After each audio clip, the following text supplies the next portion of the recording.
Lepaskan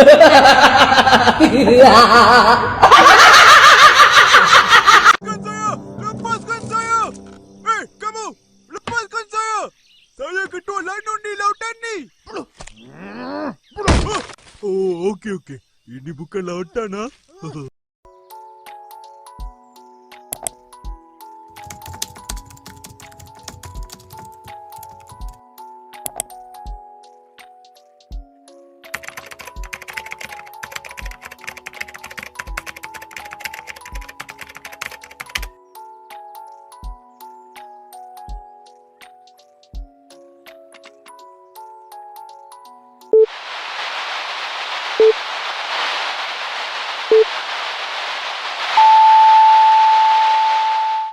Halo semua, jadi di sini aku mau ngebahas materi tentang kalimat efektif. Nah, jadi apa sih kalimat efektif itu?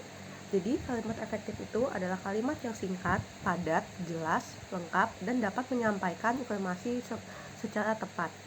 Oleh karena itu, pemakaian kalimat yang efektif sangat diperlukan. Nah, artinya kalimat yang digunakan dapat mengkomunikasikan pikiran atau perasaan penulis kepada pembaca atau pendengar secara tepat.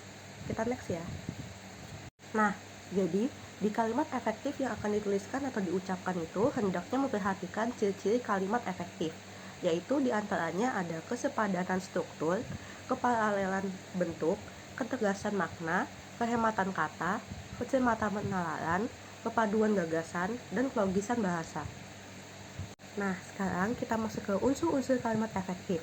Unsur kalimat adalah fungsi sintaksis yang dalam buku-buku tata bahasa Indonesia lama disebut sebagai jabatan kata dan pada saat ini disebut peran kata dalam kalimat, yaitu subjek, predikat, objek, pelengkap, dan keterangan.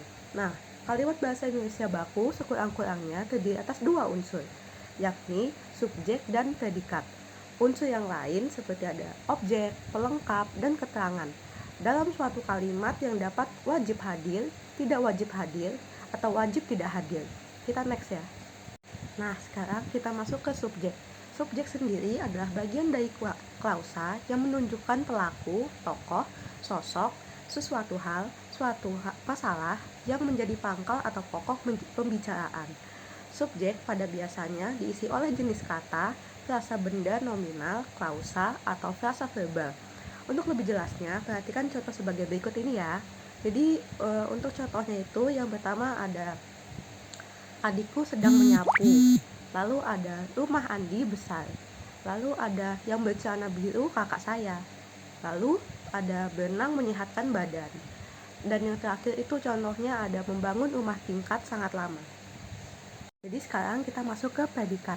Predikat adalah bagian kalimat yang memberitahu melakukan atau tindakan apa atau dalam keadaan bagaimana subjek, pelaku atau tokoh atau benda di dalam satu kalimat.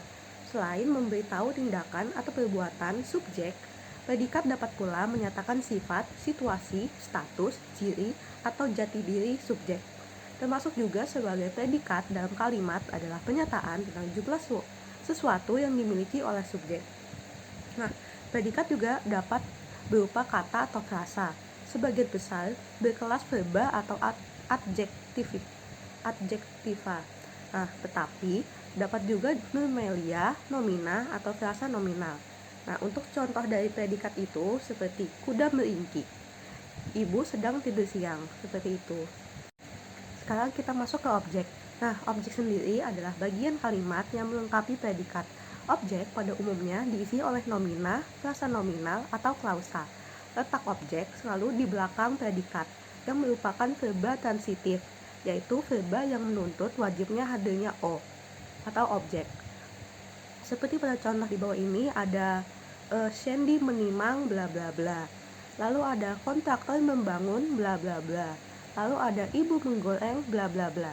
Nah, verba transitif menimang, membangun, dan menggoreng pada contoh tersebut adalah predikat yang menuntut untuk dilengkapi. Unsur yang akan melengkapi predikat pada ketiga kalimat itulah yang dinamakan objek. Sekarang kita ngebahas tentang pelengkap. Nah, pelengkap atau komplement adalah bagian kalimat yang melengkapi P atau predikat. Letak pelengkap umumnya di belakang predikat yang merupakan verba. Nah, untuk posisi seperti itu juga ditempati oleh objek, dan jenis kata yang mengisi pelengkap dan objek juga sama, yaitu dapat berupa nomina, frasa nominal, atau klausa. Namun, antara pelengkap dan objek terdapat perbedaan. Nah, hal lain yang dapat membedakan pelengkap dan objek adalah jenis pengisinya. Selain diisi oleh nomina dan frasa nominal, pelengkap dapat juga diisi oleh frasa adjektival dan frasa profesional. Oke, jadi untuk keterangan adalah bagian kalimat yang menerangkan berbagai hal mengenai bagian kalimat yang lainnya. Unsur keterangan sendiri dapat berfungsi menerangkan subjek, predikat, objek, dan pelengkap. Posisinya bersifat bebas, dapat di awal, dapat di tengah, atau dapat di akhir. Pengisi keterangan adalah frasa nominal.